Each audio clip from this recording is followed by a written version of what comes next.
Bienvenidos, hoy nos vamos a meter de lleno en un texto que de verdad es de otro mundo. Sí, es uno de esos que te deja pensando por días. Totalmente.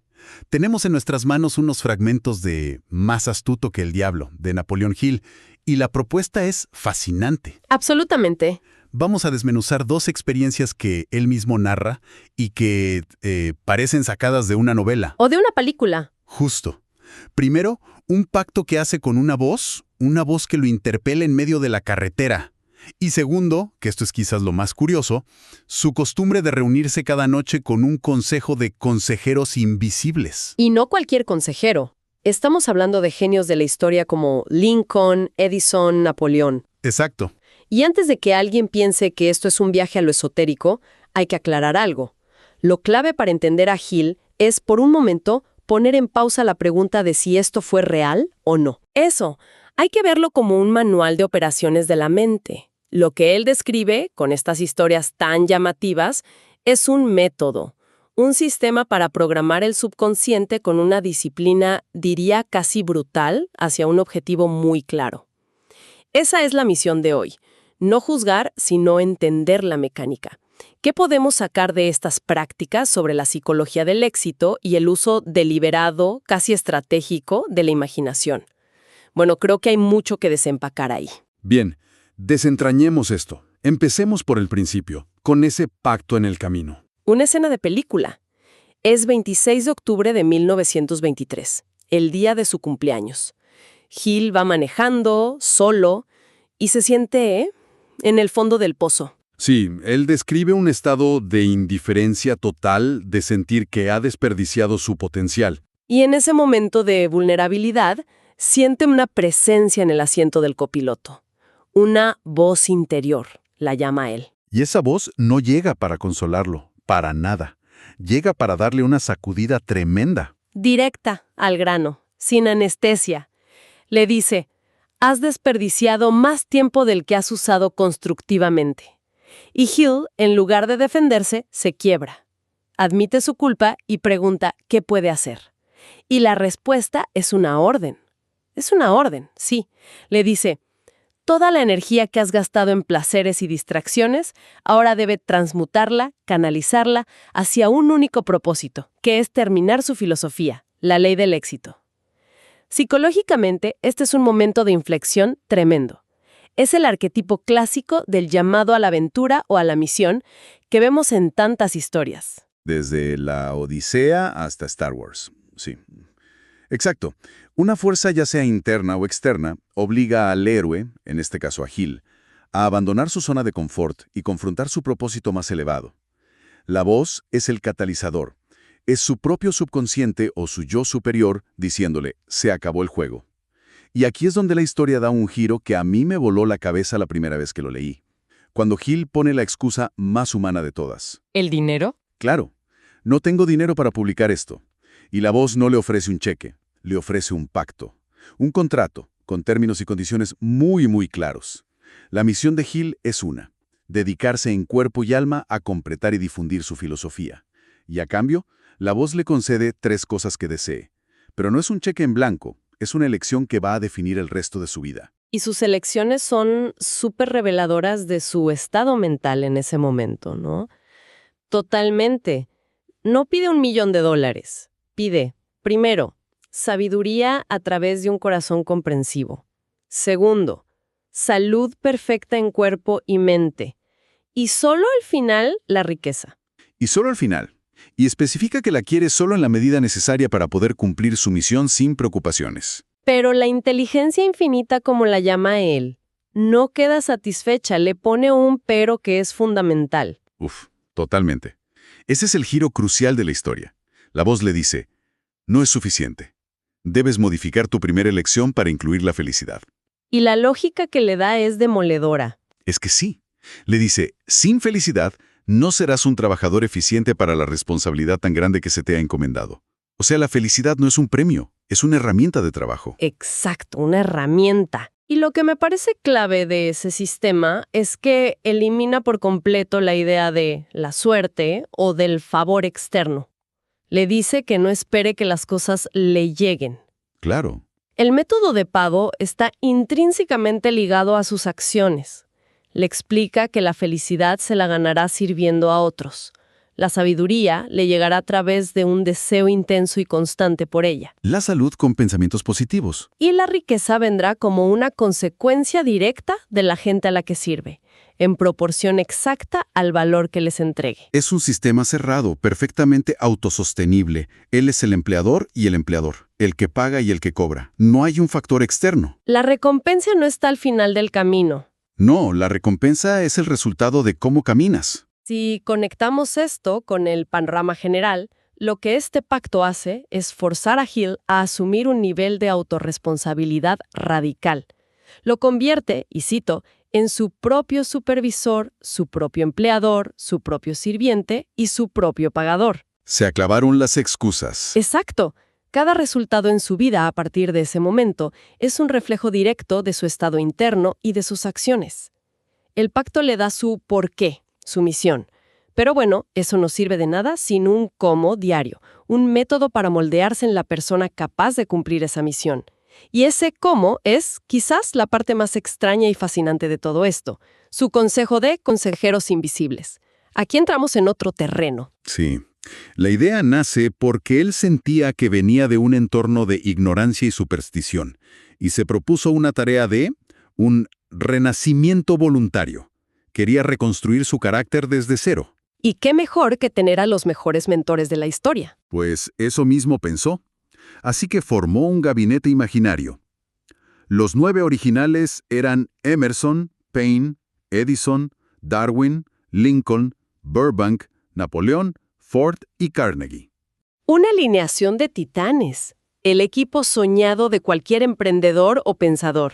Totalmente. Y el ritual era muy específico.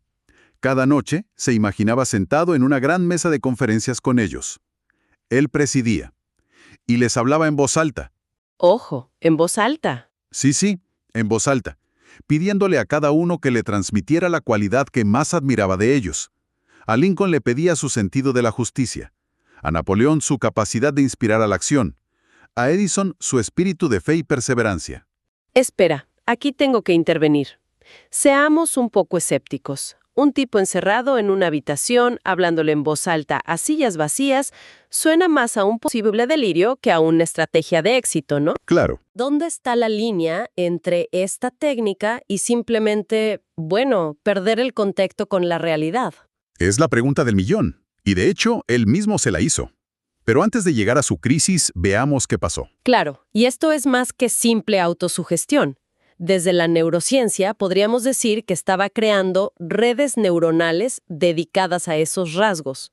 Es un ejercicio de plasticidad cerebral dirigida. Entiendo. O sea, como un entrenamiento mental. Exacto. Al forzarse a pensar como Lincoln, no solo imitaba una idea, sino que activamente entrenaba su cerebro para acceder a patrones de pensamiento asociados con la justicia y la perseverancia. Es como un atleta que usa la visualización. Claro, que visualiza la carrera. Eso mismo.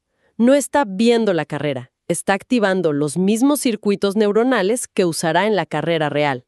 Hill estaba haciendo lo mismo, pero con rasgos de carácter. Y el ejercicio empezó a funcionar de una manera que ni él esperaba. Cuenta que después de unos meses, esas figuras imaginarias se volvieron aparentemente reales. Ahí es donde se pone raro. Sí. Dejaron de ser marionetas de su imaginación y empezaron a desarrollar personalidades propias y consistentes. Los detalles que da son increíbles. Por ejemplo, dice que Lincoln siempre llegaba tarde a las reuniones. Caminaba solemne con una expresión muy seria, y a veces, al pasar a su lado, le ponía una mano en el hombro. Un gesto que lo estremecía. A diferencia de otros, como el naturalista Burbank y el pensador Thomas Paine, que según Hill a menudo hacían comentarios ingeniosos y agudos que sorprendían al resto del gabinete. Había una dinámica de grupo. Claro, no era solo él hablándoles, es que ellos interactuaban entre sí. Exacto. Incluso cuenta una anécdota muy personal. Estaba pasando por una ruptura amorosa con una joven llamada, casualmente, Josephine. Mucha casualidad. Sí. Una noche, en la reunión, Napoleón se le acerca y le advierte sobre el peligro de dejar que las mujeres dominen su vida, recordándole que él mismo tuvo que renunciar a una Josephine para cumplir su destino. Que tu propia creación te dé un consejo tan específico y personal, eso ya es otro nivel. Es muy específico para ser una simple fantasía. La mente está usando la figura de Napoleón, que él asocia con la disciplina y el sacrificio, para darle un mensaje que probablemente ya sabía pero no quería aceptar. Su subconsciente le estaba hablando a través de un avatar que él mismo había creado. Totalmente. Pero el momento que rompe todos los esquemas llega con Thomas Edison. Una noche, el Edison imaginario le da un mensaje que lo deja helado. Le dice algo como: la vida consiste en grandes enjambres de energía o entidades. Tus propios pensamientos y deseos sirven como el imán que atrae a estas unidades de vida hacia ti. Una idea bastante avanzada para la época. Muchísimo. Y Hill queda tan impresionado que decide hacer algo audaz. Va a visitar a el Edison real, que todavía vivía, y le cuenta toda la historia. Le narra sus reuniones, el consejo y el mensaje que su versión imaginaria le dio. Hay que tener valor para hacer eso. ¿Y la respuesta de Edison es? Increíble. Edison le responde: tu sueño fue más una realidad de lo que imaginas. Exacto. Y esa frase lo cambia todo. De repente, ya no es solo un juego mental. Le da una validación, aunque sea ambigua, pero viene de uno de sus ídolos. Claro. Esto plantea una pregunta importantísima. ¿Qué está sucediendo aquí? A un nivel, la mente de Hill está creando simulaciones increíblemente complejas, pero el encuentro con Edison es el punto que lo eleva. La línea entre la imaginación como herramienta y una realidad más profunda se vuelve borrosa, y es validada nada menos que por uno de los miembros de su propio consejo. ¿Edison estaba siendo amable o realmente creía que Hill había contactado con algo? La ambigüedad es lo que lo hace tan potente. Y esa potencia, esa ambigüedad, lo llevó directamente a una crisis. Describe que las experiencias se volvieron tan extrañas, tan uncanny, como dice en inglés, que tuvo un miedo genuino de estar perdiendo la razón. Claro, pensó que se estaba volviendo un fanático. Sí, que estaba perdiendo de vista que todo esto era, supuestamente, un producto de su imaginación. El método se estaba comiendo al metodólogo. Es un miedo muy humano, el miedo a lo desconocido, incluso cuando ese desconocido es la propia mente. Llegas a un punto en el que el mapa que has dibujado es tan detallado que empiezas a confundirlo con el territorio real. Temía que la herramienta que había creado para controlarse a sí mismo se estuviera apoderando de él. Así que hizo lo más lógico. Paró en seco. Dejó las reuniones por completo durante 6 meses. Pero la historia no termina ahí. Después de esos 6 meses de abstinencia mental, una noche sucede el punto de inflexión definitivo. A ver, Cuenta que se despertó y vio a Abraham Lincoln de pie junto a su cama. Y este Lincoln no era parte de una reunión programada, era una aparición, una intervención directa. directísima. Y le dio una advertencia muy clara. El mundo pronto necesitará tus servicios. Sigue adelante con tu trabajo y completa tu filosofía. Es tu misión en la vida. Wow. Hill admite que nunca supo si fue un sueño o si estaba despierto. Pero la experiencia fue tan vívida, tan real, que al día siguiente reanudó sus reuniones. Y ya no paró. Y según cuenta, ya nunca más las detuvo. De hecho, se entusiasmó tanto que expandió el gabinete a más de 50 miembros. Metió a Sócrates, a Copérnico, a Voltaire. Ese evento, la visión de Lincoln, puede interpretarse como la resolución de su conflicto interno. El miedo a la locura es superado por un sentido de propósito todavía más fuerte, personificado en la figura que para él representaba la justicia, la perseverancia y el deber. Fue su ancla. La visión, sea cual sea su origen, sirve como la reafirmación definitiva que necesitaba para superar su duda y comprometerse plenamente con su misión. Fue el ancla que lo devolvió a su trabajo. Entonces, ¿qué significa todo esto? Si juntamos las piezas, tenemos 2 historias que parecen muy diferentes pero apuntan a lo mismo. Por un lado, el pacto en el camino, que es un acto de compromiso total, un contrato firmado con su propio propósito. Y por otro, los consejeros. Que es el método práctico, el entrenamiento diario, para estar a la altura de ese contrato. Sí, Y es importante recalcar algo que el propio Hill subraya al final del relato. Él insiste en que a pesar de lo increíblemente reales que llegaron a parecer estas experiencias, él sigue considerándolas como puramente imaginarias. No necesita probar que habló con el fantasma de Lincoln. Para nada. Cierto. Para él, el punto no es la realidad ontológica de los consejeros, sino su efecto práctico. Reconoce su inmenso poder para inspirar su trabajo, para darle ideas que no sabía que tenía y para fortalecer su carácter en momentos de duda. El efecto era real, y con eso le bastaba. Exacto. Y esa es la síntesis final. Ambas historias, El Pacto y El Gabinete, ilustran el principio central de toda su filosofía. El poder de la mente para moldear el carácter y las circunstancias cuando se enfoca con fe, disciplina y persistencia en un objetivo claro. No son solo anécdotas curiosas para un libro. No, son metáforas de un proceso interno de transformación deliberada.